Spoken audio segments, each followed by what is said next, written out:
Chasm is a procedurally generated platformer from Discord Games, and currently the reason why I'm now off the dungeon crawling wagon.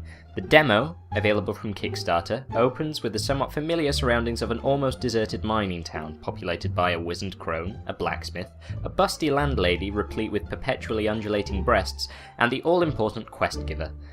Gender stereotyping aside, it's not long before you're sent forth into an abandoned mine shaft of all places.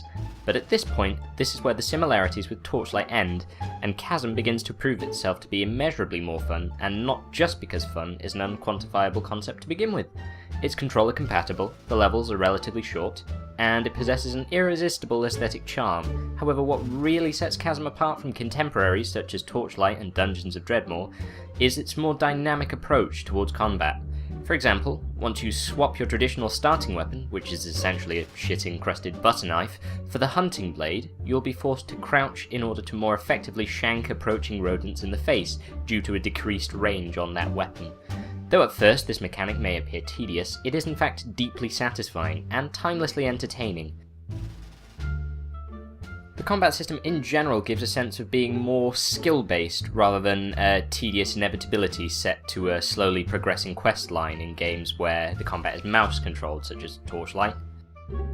You're also able to combine magic and stabbing to a healthy degree, albeit the only spell within the demo consists of throwing knives, which is essentially just another form of stabbing. Like all good dungeon crawlers, Chasm instills a puerile and unrelenting hatred of some of the already less popular species of animal.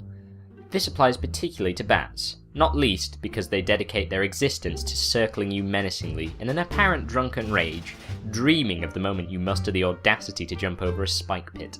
At the end of the demo, you are confronted by the first boss character, though in order to fight it and reunite those wayward miners with their off-screen families, you'll need to make sure that the game receives the necessary funding on Kickstarter.